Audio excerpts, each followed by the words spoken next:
Netflix waa shirkad soo saarta aflaamta sidoo kalena bixisa adeegga rukumashada fiidiyow iyo aflaam diyaarsan oo isugu jira aflaam dhammaystiran, kuwa taxanayaal ah iyo dokumentariyo waqti badan la geliyay. Reed Hastings iyo saaxiibkiisa kale ee Mark Rando ayaa wada aasaasay shirkaddan. Scott Valley oo ka tirsan California ayaa ah bartii laga aasaasay lagana unkay shirkadda Netflix. Waa guul ka soo bilaabatay karaynta cajalado ay aflaami ku duuban tahay oo DVD ah, kuwaasi oo ay macaamiisha ugu diri jireen habka boostada. Netflix maanta waa shirkadda labaad ee ugu weyn dhanka madadaalada adduunka oo dhan, waxaana ay leedahay in ka badan 220 milyan oo macaamiil ah, kuwaasi oo si joogto ah u rukunta adeegyadooda, iyo in ka badan 190 waddan oo aad ka heli kartid adeegooda. Sheekada Netflix waa mid aad u xiiso badan, inala joogi la dhamaadka si aad wax badan uga kororsato. Sidoo kalena ha naga ilaawin inaad channelka subscribe noo saartid, asxaabta kalena aad la wadaagtid.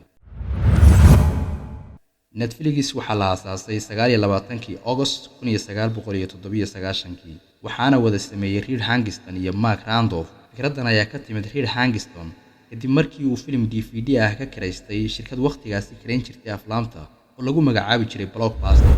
Maalin maalmaha ka mid ah, Hastings ayaa soo celiyay cajalad DVD ah oo dhowr maalin la soo habsaamay, waxaana laga qaaday $40 oo ganaax ah maadaama uu waqtigii loo qabtay uu dhaafiyay.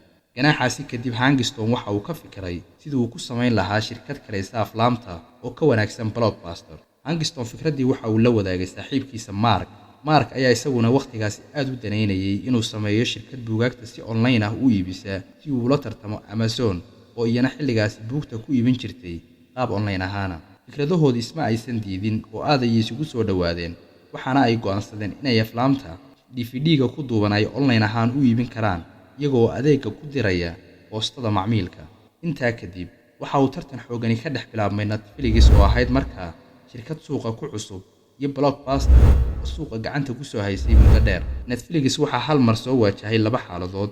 Waa midda koobaad ee macaamiishoodu waxay u soo badanayeen si yaab ah oo aad u badan. Labaadna, dhaqaale xumo aad u ballaaran oo ku qasbi gaadhabeena shirkadda faraha ka qaadaan ayaa dhanka kale ka haysatay. Sidaa darteed waxay u baahdeen gacan saddexaad oo ka xoog badan dhaqaale ahaan.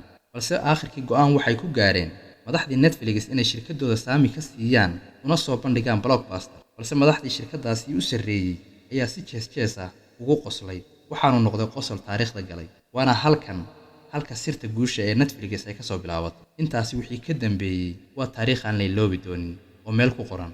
Blockbuster waxa ay kacday sanadkii 2010, halka maanta Netflix uu ka mid yahay shirkadaha waaweyn ee adduunka ugu horeeya. dhaqaalaha shirkaddu maanta waa $230 bilyan. Faa'iidada sanadkii 2020 oo ahayd tii ugu badnaydna waxa ay sameeyeen $2.5 bilyan. Sheekada Netflix waxay si fiican kuu baraysaa in noloshu aysan ku qurux badnayn inaad isu dhiibtid guuldarrada iyo waqtiyada adag, balse ay tahay inaad halkii aad ku kuftaba aad hore uga dhaqaaqdid. Waad ku mahadsantahay waqtigaaga aadna siisay. Fadlan ha naga hilmaamin inaad like saarto muuqaalka, sidoo kalena subscribe noo saarto channelka Dhacdo TV. Waad ku mahadsantahay la socoshadaada.